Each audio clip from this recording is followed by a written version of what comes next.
Sometimes the quietest part of the day feels heavier than the part that was full of pressure. It's 9:10 at night, and you're on the freeway, hands resting on the wheel while the car keeps a clean, steady lane. The air conditioner hums like it never gets tired. City lights slide across the black glass, and for a few seconds, the reflection looks more alive than the person driving. Why does the emptiness become so clear when nobody is asking anything from you? What you may be feeling is the strange silence that can arrive after a life looks successful from the outside. This video is a quiet look at why that silence shows up, why it can feel so sharp, and what may make the drive home feel a little less unreal. This kind of emptiness is when the noise that kept you moving goes quiet, and you notice how little of the day actually met you back as a person. It can happen in a beautiful car. It can happen after a good meeting. It can happen after a number went up, a deal closed, a client approved, or a room took you seriously. Nothing is visibly wrong. That is part of what makes it hard to explain. Because from the outside, the scene looks like proof. The clean dashboard. The quiet cabin. The phone with important names in it. The house waiting at the end of the route. The kind of life that, years ago, may have looked like arrival. But inside the car, there is no arrival. There is only the sound of cold air moving through the vents, your hand adjusting the steering wheel by half an inch, and your mind drifting away from the work you were just finishing. You are still technically doing something. Maybe a voice memo is recording. Maybe the phone is balanced in the cup holder with a message half drafted. Maybe tomorrow's numbers are still open somewhere in your head. But a quieter part of you has left the room. One common reason is that achievement can become a language for being okay. If work has been the place where you feel useful, clear, and respected, it can slowly become the main way you prove to yourself that you matter. The trouble is, proof fades quickly when the meeting ends, so the drive home can feel like stepping out of a spotlight into a room with no walls. You may be praised all day and still feel strangely untouched by it. Sometimes, it comes from living too long in response mode. A business can train your attention to move from message to message, problem to problem, decision to decision, until your mind starts treating stillness like something unfinished. So when the last call ends and no one is waiting for an answer, your body may keep bracing for the next demand anyway. That empty freeway moment can feel less like rest and more like a system still running after the room has gone dark. In other cases, it grows out of a home that became efficient, but not emotionally alive. The house may be clean, safe, well-designed, and quiet, but quiet is not always the same as comfort. When there is no one to ask how the drive was, no sound from another room, no small interruption that reminds you life is shared, the silence can start to feel almost too wide. The hardest part may be realizing that the place you work so hard to reach does not automatically make you feel held. This is why the drive can feel confusing. During the day, pressure gives everything shape. There is a reason to answer fast. There is a reason to stay sharp. There is a reason to keep your voice steady, your face calm, your thoughts organized. Pressure can be tiring, but it also gives you a role. Then the pressure stops.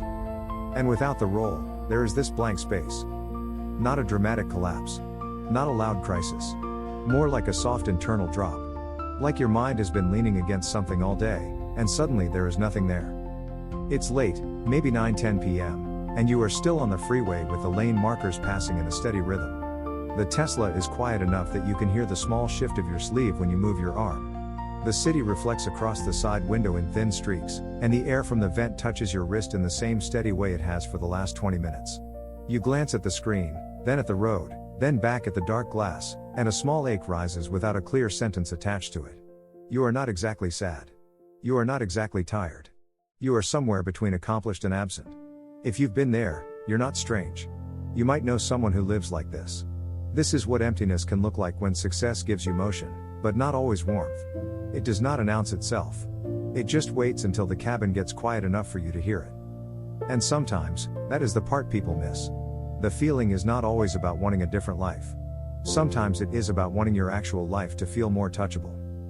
Because a lot of successful people are surrounded by proof, but not by presence. Proof is the deal.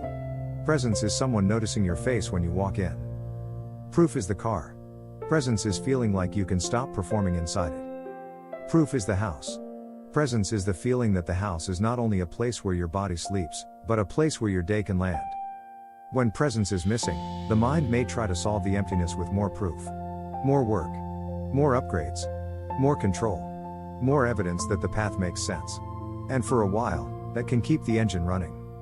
But the silence keeps returning because it was never asking for a bigger result. It was asking to be noticed without being turned into a project. In a moment like that, one small option is to let the silence become more specific. Not by analyzing the whole life at once. Just by naming what is actually in the car with you. The cold air. The dark window. The phone face down. The thought that the house will be quiet when you open the door. This can make the feeling less foggy, because emptiness often grows when it has no edges. When it has a few simple details around it, it can become something you can sit beside for a minute. There is also a small pause that can happen before the garage door closes. Some people sit in the car and rush through the feeling without realizing they are doing it. A gentler version may be staying for one full breath, noticing the shift from freeway noise to garage silence, and letting the body understand that the day has ended. Not as a performance. Not as a ritual that proves anything. Just a quiet handoff from the person who carried the day to the person who is allowed to come home from it. And maybe there is one human thread, small enough that it does not feel like another task. A message that says, "Made it home." A voice memo saved only for yourself. A note in the phone with one plain sentence, "Tonight felt empty after the drive." The point is not to turn the feeling into content, or to explain it perfectly. It is simply to let one real part of the night be witnessed, even in a small way. This matters because emptiness often becomes heavier when it stays invisible. It can sit under the polished parts of life and make everything feel slightly unreal.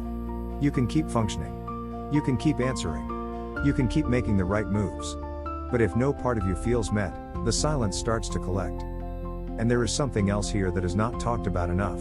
Sometimes the empty house is not only about being alone. Sometimes it is about realizing how much of yourself you left outside the door in order to become the person who could afford it. That realization can be tender. Because maybe you did work hard. Maybe you did make careful choices. Maybe you did carry more than people saw. And maybe the quiet cabin at 9:10 p.m. is not mocking any of that. Maybe it is only showing you the part of success that numbers cannot hold. This is for people who look successful from the outside, but sit in the garage a little longer than anyone knows.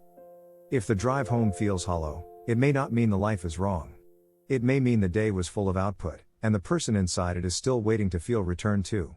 The silence in the car is not proof that something has failed. It may be the first honest sound after a long day of being useful. And for tonight, maybe that is enough to notice.